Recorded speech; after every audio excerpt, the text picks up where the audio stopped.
तुलसीदास जी के पद कमल बारंबार मनाई, गुण गावूं सिया राम के हनुमत हो सहाय। सियावर रामचंद्र जी जय, गोस्वामी तुलसीदास जी जय, पवन सुत हनुमान जी की जय, उमापति महादेव जी की जय, समस्त संत चरणों की जय, समस्त भक्त चरणों की जय, अपने अपने सद्गुरुदेव भगवान की जय। मित्रों, 2018 का पहला दिन है। हम सब यहाँ प्रतियोगी परीक्षाओं के विद्यार्थी हैं।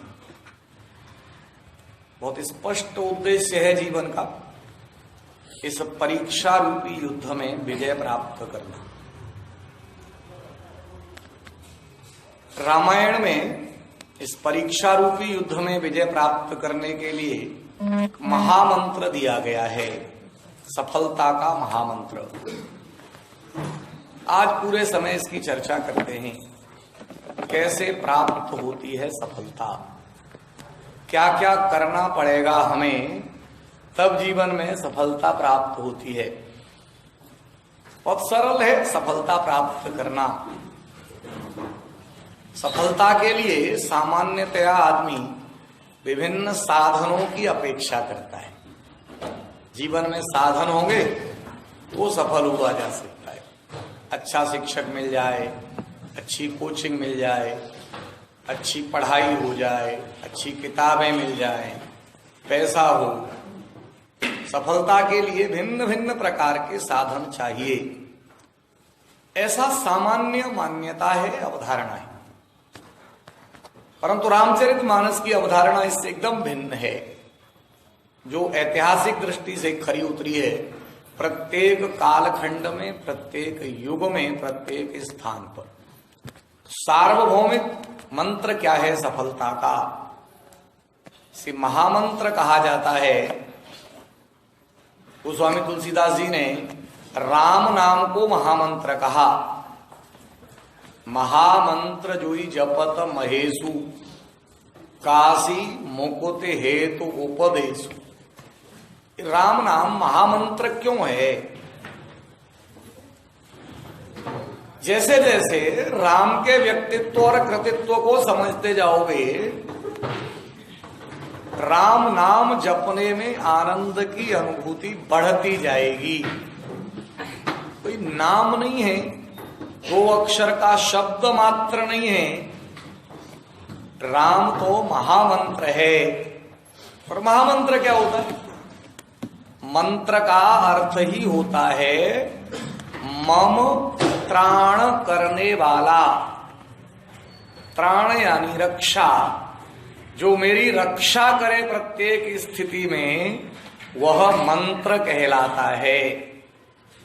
गुरु हमें मंत्र देता है, सफलता का गुरु मंत्र।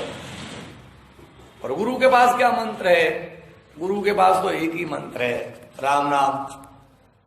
और तुलसीदास जी जैसे सदगुरु के पास क्या है? राम नाम।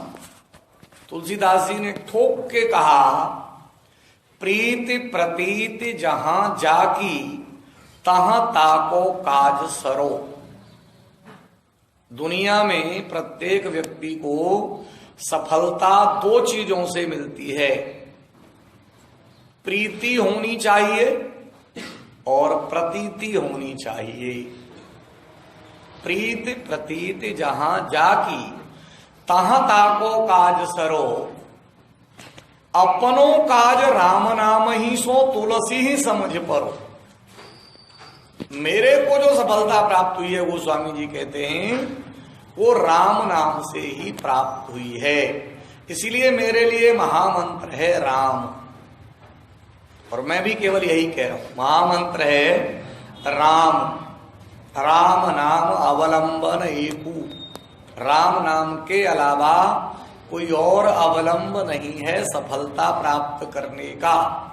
चाहे लौकिक सफलता की बात करें, प्रतियोगी परीक्षा में सफलता की बात करें, या पारलौकिक आध्यात्मिक सफलता की बात करें, चाहते हैं सफलता, चाहे कोई योगी हो और चाहे कोई भोगी हो, चाहे कोई विद्यार्थी हो, चाहे कोई गृहस्थ हो। जीवन में प्रत्येक को सफलता चाहिए। और सफलता का महामंत्र क्या है? राम नाम। क्यों है? राम नाम जैसे जैसे जपते जाओगे, जप के सफलता कब मिलेगी?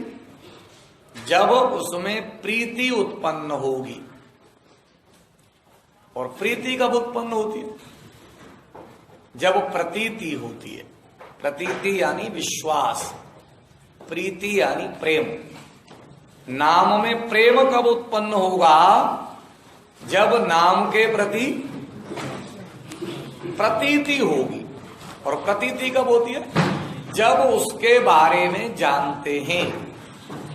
जैसे ही हमारे सामने कोई व्यक्ति आके बताता है ये किताब पढ़ लो तो आईएएस की परीक्षा में सफलता मिल जाएगी, उसकी बात पर विश्वास हमें कब आएगा? जब हमें कोई ये बताएगा ये वो व्यक्ति हैं जिन्होंने आईएएस टॉप किया है। जानते ही हमारी एकदम दृष्टि बदल जाएगी।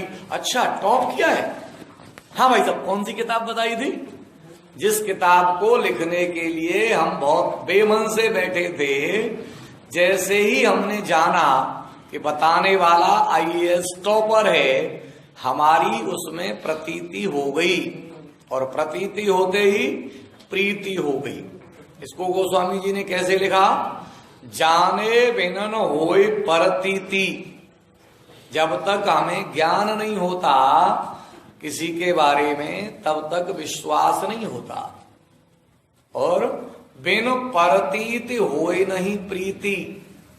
जब तक प्रतीति नहीं होगी तब तक प्रीति नहीं होगी। और सफलता की गारंटी कौन से दो चीजों में थी?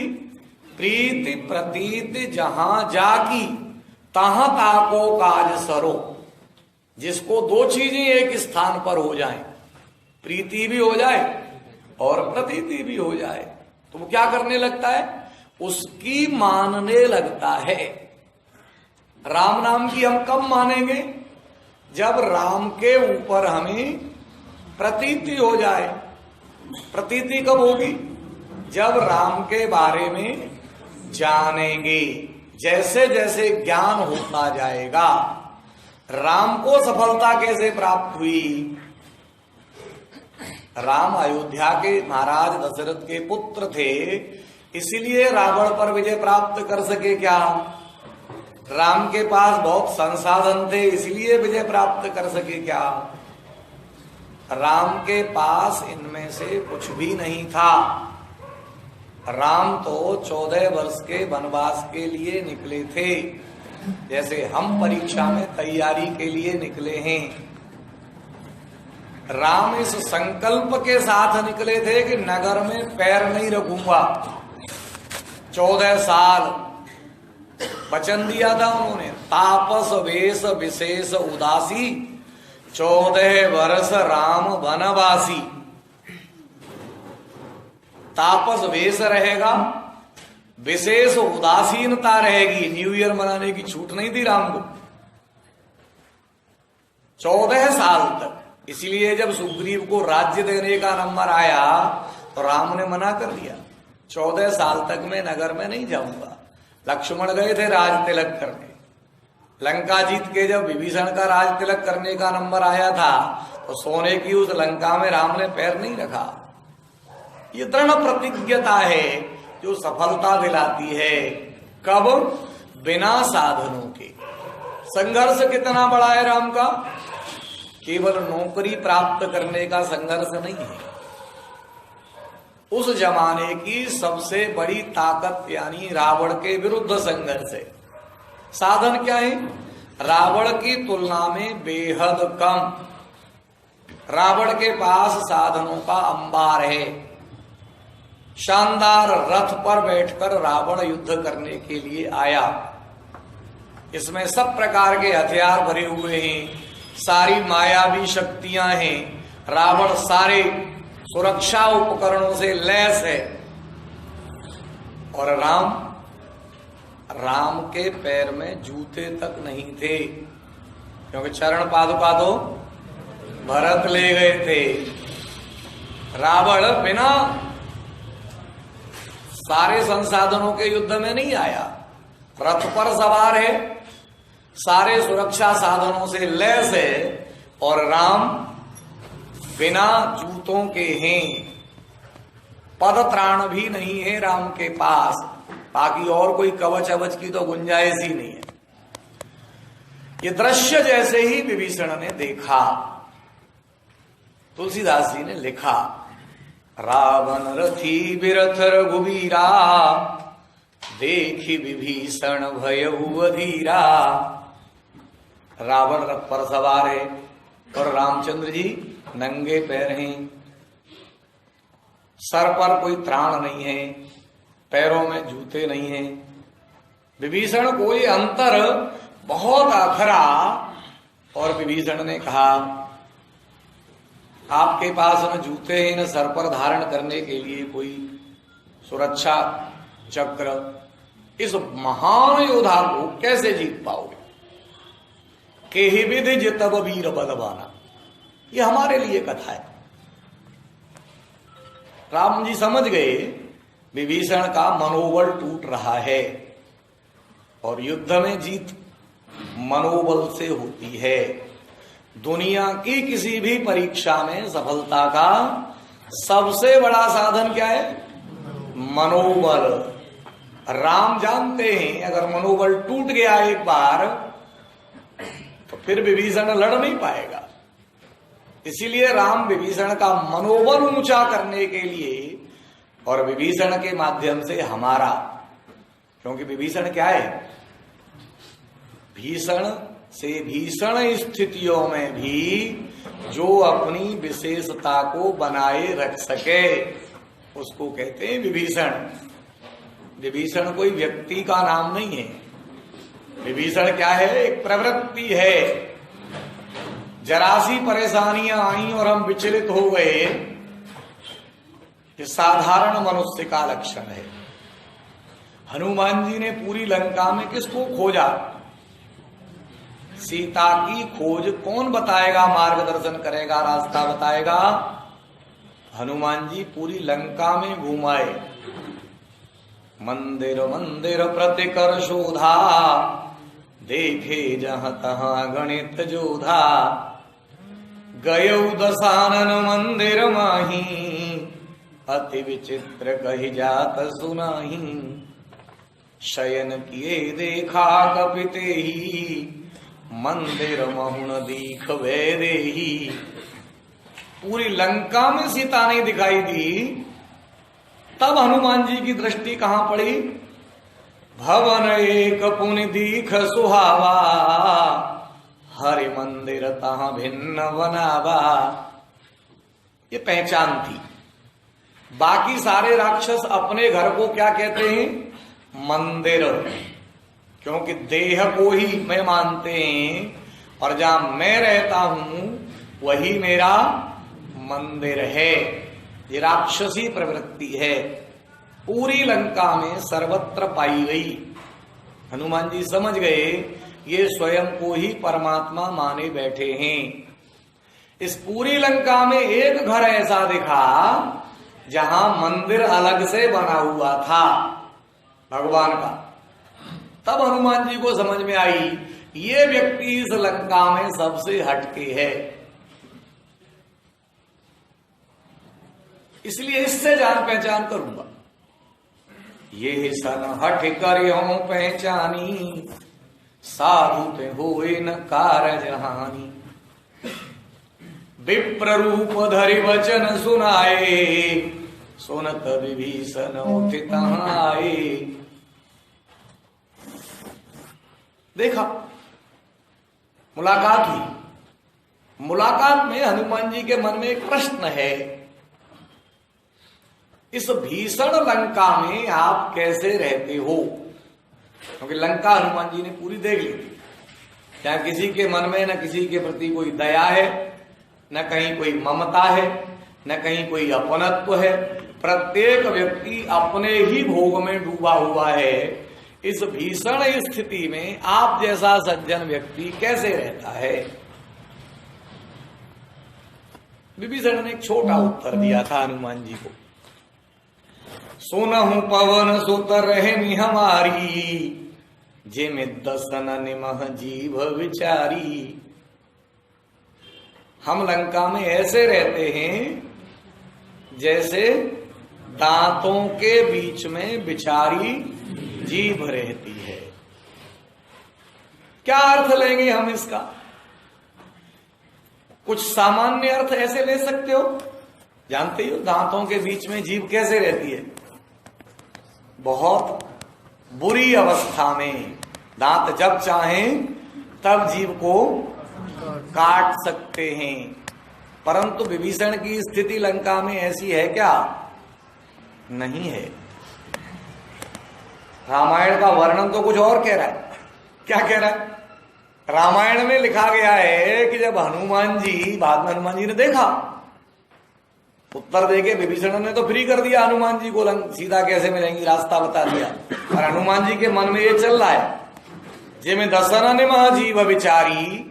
ये प्रश्न निरंतर हनुमान जी के मन में जारी है, कैसे विभीषण रहता है। हनुमान जी ने क्या दृश्य देखा था? जब बांध के नागपास में हनुमान जी को रावण के दरबार में लाया गया, रावण ने बात की, हनुमान जी ने समझाया, राम की शरण में जा तो ही तेरा कल्याण है। और जैसे ही उपदेश दिया हनुमान जी ने, तो उपदेश उसे पसंद ही नहीं था। उसने कहा कि गुरु की तरह मेरा प्रबोध कर रहा है, मरना ही चाहता है क्या? हनुमान जी ने धीरे से कह दिया, उल्टा होई है कह हनुमान, मत भ्रम तोरी प्रकट में जाना। और जैसे ही हनुमान जी ने उत्तर दिया, ये तो बहुत खिसिया गया। सुन कपि बचन बहुत खिसियाना, बेगिन हरस मूड कर प्राणा। जल्दी मारो इसको। आदेश दे दिया रावण ने मृत्यु दंड का। और रावण के ही दरबारी उस आदेश को लागू करने के लिए खड़े हो गए। सैनिक तो तैयार ही थे। जिस रावण का आदेश तीनों लोकों में कोई नहीं काट सकता, उस रावण का आदेश विभीषण ने रुकते देखा था लंका में। सुनत निशाचर मारन धाये, राक्षस मारने के लिए दौड़े। हनुमान जी ने देखा, सचिवन सहित विभीषण आए। उसी समय विभीषण आए। विभीषण ने क्या बताया था हनुमान जी को? जे में दसन निमह जीव विचारी, ऐसे रहता हूं। हनुमान जी ने देखा क्या? विभीषण के साथ सेक्रेटरी हैं, सचिव। और आते ही विभीषण ने कहा, रुको। जिस रावण का आदेश तीनों लोकों में नहीं काट सकता था उस जमाने में कोई, उसका आदेश कट गया। दूत रुक गए।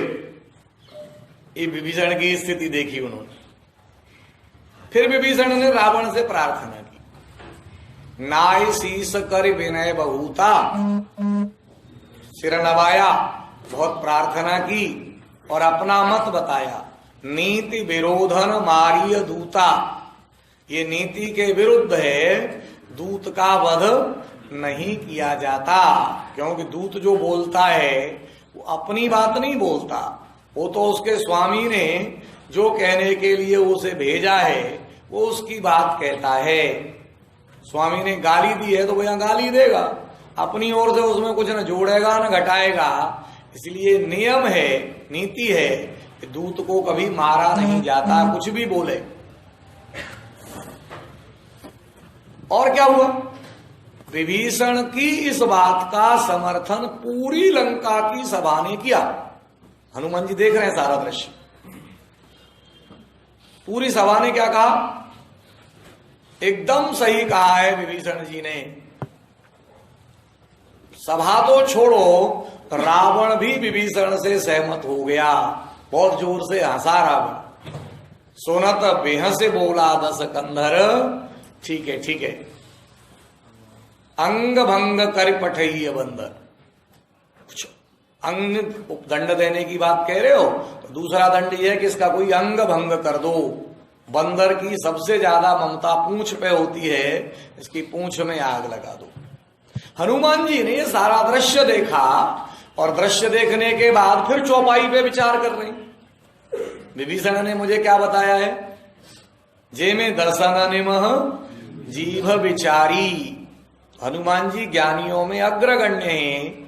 हनुमान जी ने इस चौपाई का सही अर्थ क्या लिया, विभीषण लंका में वैसे रहते हैं जैसे दांतों के बीच में विचारी जीभ रहती है।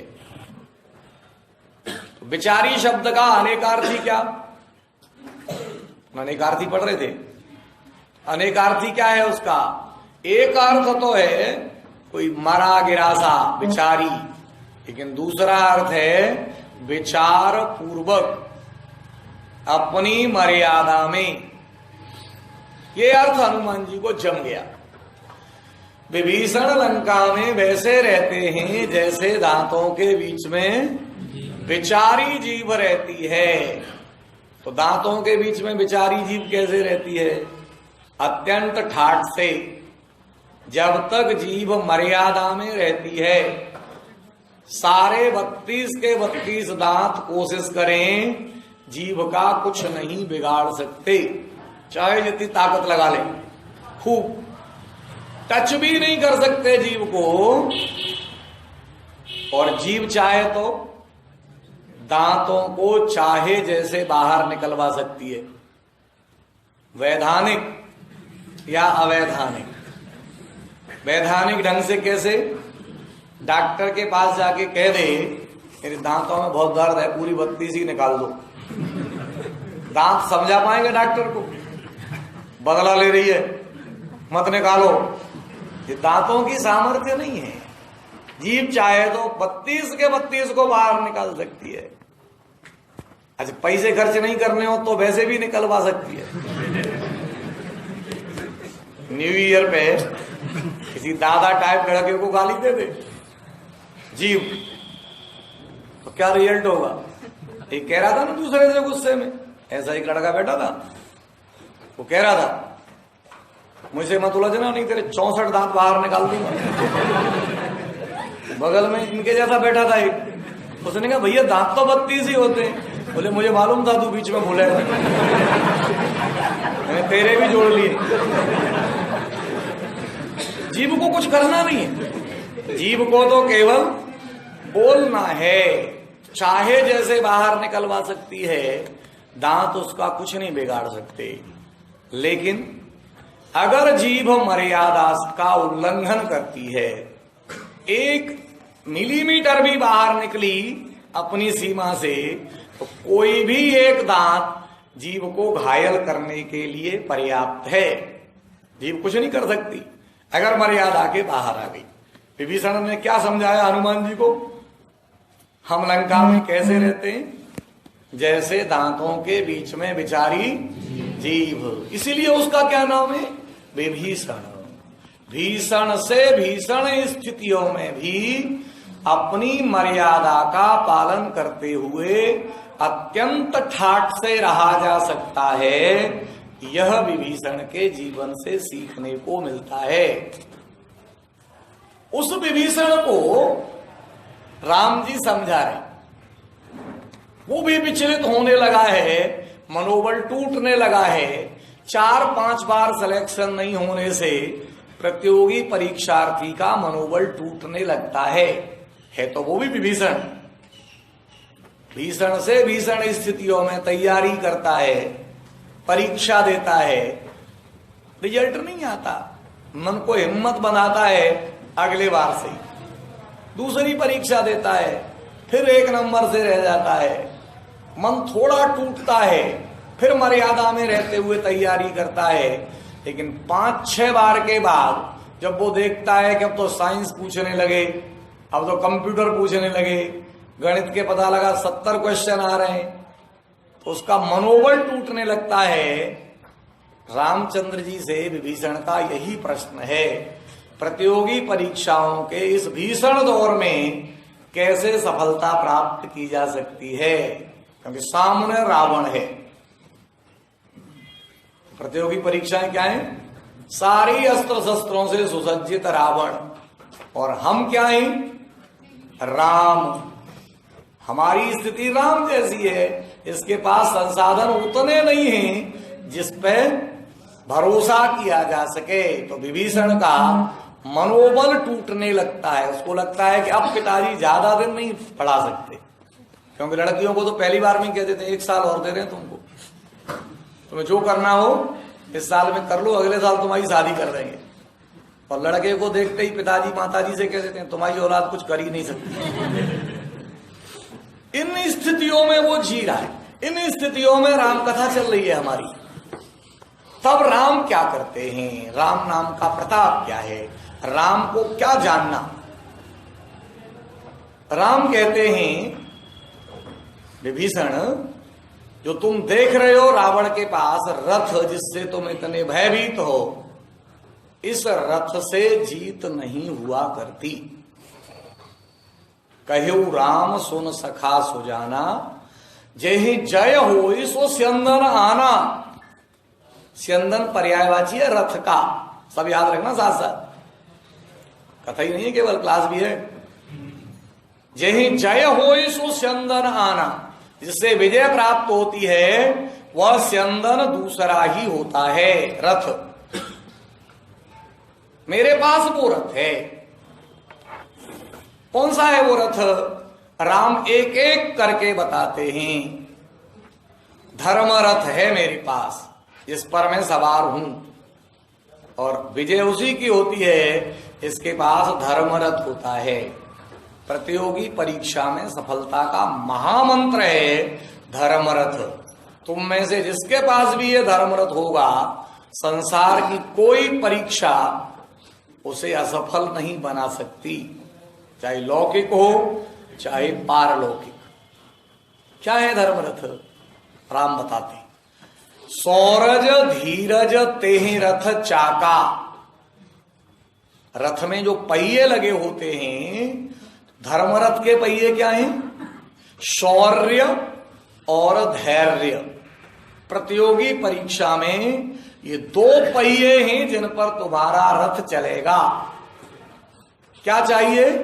पहला पहिया है शौर्य। शौर्य मतलब क्या? शूरवीरता। बिना डर के प्रत्येक परीक्षा के लिए तैयार होना, ये शूरता है। प्रतियोगी परीक्षा की सबसे बड़ी कमजोरी क्या है परीक्षार्थी की? डरता बहुत है। असफलता की आशंका से सदैव आशंकित रहता है। नहीं बहुत हो, उसके अंदर ये प्रश्न निरंतर चलता रहता है।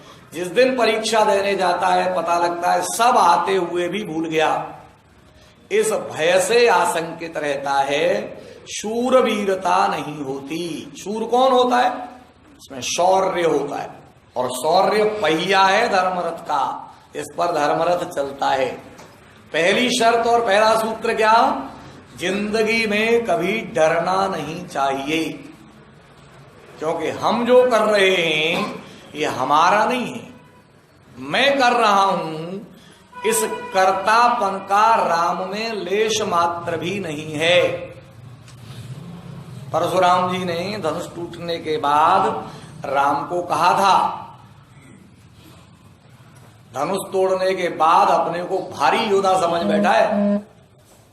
राम उत्तर देते हैं, छुअत ही टूट पिनाक पुराना, मैं कहे हेतु करूं अभिमाना। मैंने तोड़ा है क्या धनुष? ये धनुष तो गुरुजी की महिमा के कारण टूटा था। राम क्या है? गुरुमुखी।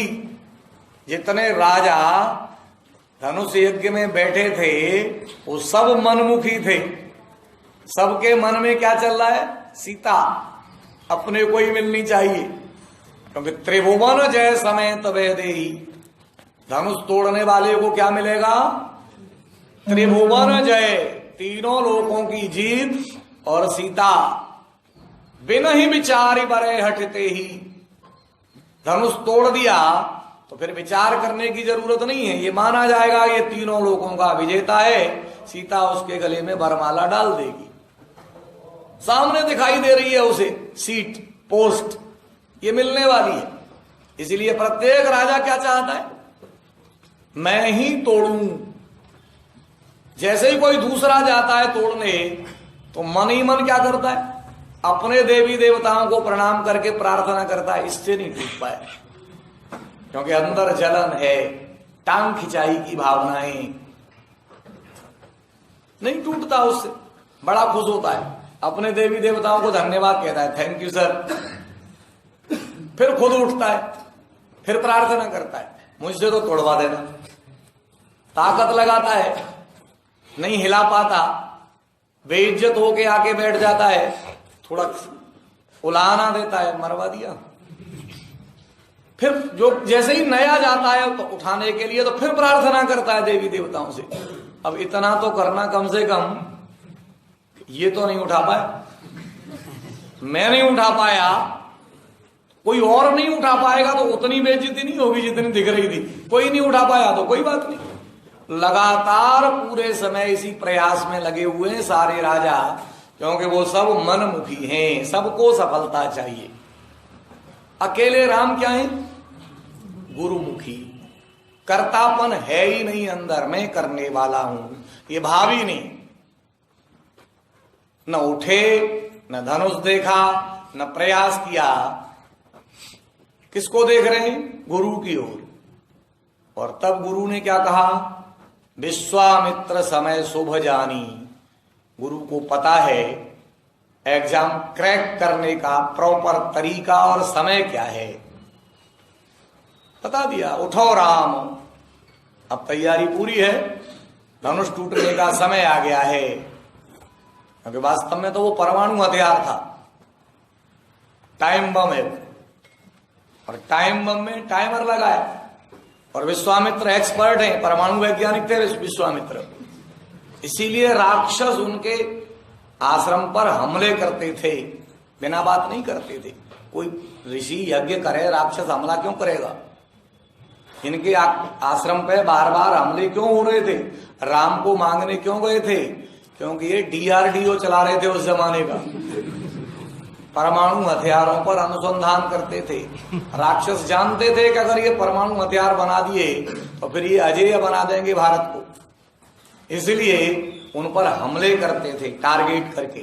इसीलिए वो ऐसा योद्धा ढूंढ के लाए थे जो सिक्योरिटी दे सके प्रॉपर रिसर्च को। राम और लक्ष्मण वो योद्धा सिद्ध हुए जिन्होंने सिक्योरिटी प्रदान की। विश्वामित्र जी ने उनको परमाणु हथियार दिए थे। तो विश्वामित्र जी उस जमाने के परमाणु वैज्ञानिक हैं, APJ अब्दुल कलाम की तरह, मिसाइल मैन।